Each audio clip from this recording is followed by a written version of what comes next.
Bob Conley here. Hey, that tone means you're here too. Come on in.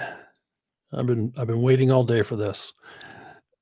This really is the highlight of my day. I enjoy this immensely. Um, I hope it's good for you, and I want to emphasize that I welcome and value your questions or comments. And so, even during the live chat, feel free to throw something at me. Um, All right. What's the single most powerful technique for getting what you want? I'm glad we're in Zoom so you don't hit me. What is it? It's showing up. It's showing up. Yes. The simple concept of showing up. Now, some it's like, oh, really? Come on. Come on. It sounds simplistic, but is it? Now, first of all, let me quote the world-renowned social scientist. I think most people have heard this quote, but when you've got a world-renowned social scientist like Woody Allen, you've got to throw that quote out whenever you can. And he was famous for saying 80% of success is showing up. What's funny is I've actually heard people argue about whether or not 80% is the right number. Oh no, it's 90. Oh, it's 70. It doesn't matter. What matters is the flip side. Not showing up guarantees failure. So Zig Ziglar, who it's he's gone long enough, but anyway, many may not have heard of him, but he was a world-renowned motivational speaker. And he one of his favorite mantras was, "You can get anything you want in life if you will just help enough other people get what they want." So, if you're not getting what you want, what do you need? You need more people. So, I'm gonna throw 4 more words at you, and the order matters. Uh, Focus, ignite, execute, improve. So, a number of the talks that I've had so far have been about purpose and, about being. And so that's a focus on what you bring to the table. And, again, we're just touching the surface of well, I think anyway, we're just touching the surface on what you bring to the table. But for right now, we're just focusing on those 2 things. So today is about a plan, a framework, if you will, for ignition. So remember, focus, ignite, execute, improve. How do we ignite? Is showing up just enough? Well, I'm going to throw another quote at you because I love this one too. So, Chicago Cubs then manager, I think he since got let go, Joe Madden used to tell his players every day, focus on being present, not perfect. Focus on being present, not perfect. So, think to yourself, wow, if I have that mindset, can I show up for a lot more people? Does it become easier if I take the heat off myself about being perfect? Years ago, someone went around with the selling seminars on elevator pitches, and you've got to get the perfect elevator pitch down, and in 30 seconds, you need to be able to tell somebody. The elevator was a metaphor for the urgency of how quickly you need to blurt your message out, and so things like that would build up the need for being perfect.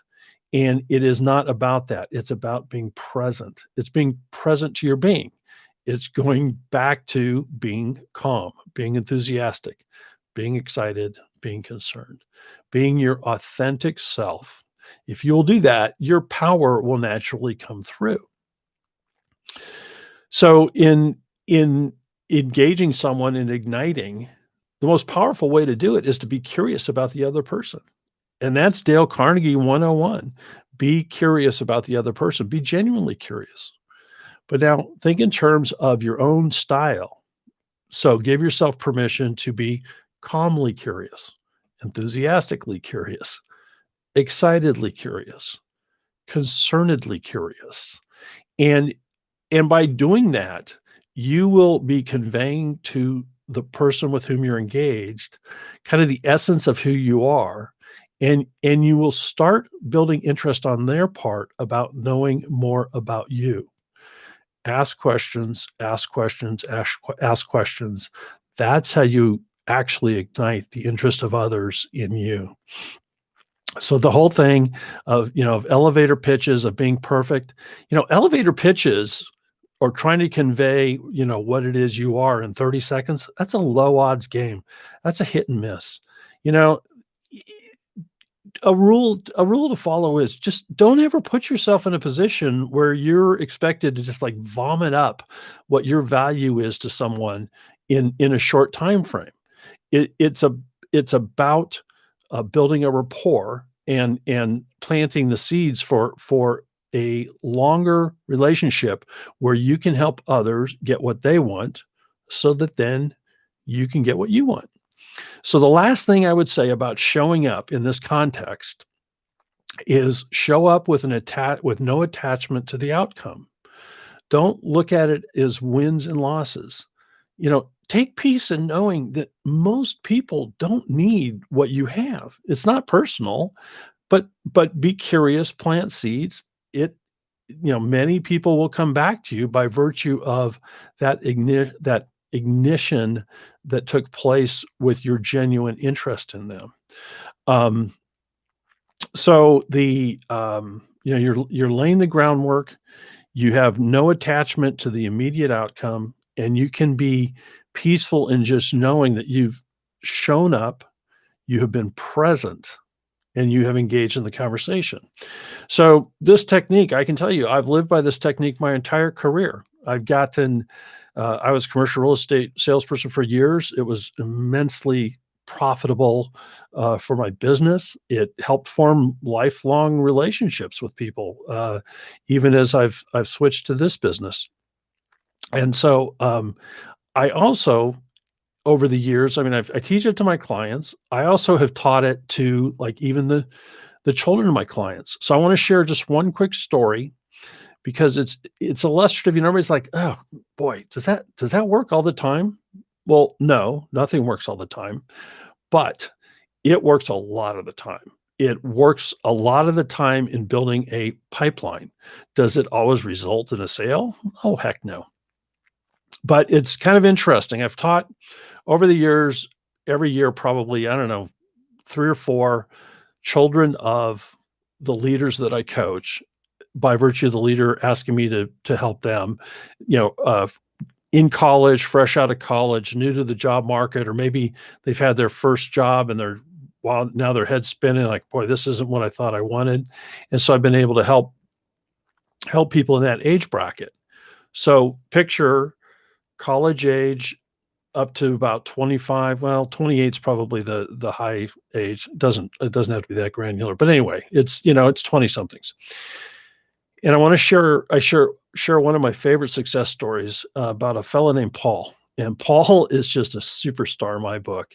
Paul was in art school, and he had been in art school for quite a while. And he was just feeling like, oh, I already know what I want to do in the art world. I don't really want to finish up art school, but I don't really know how to go about, starting to turn this into income.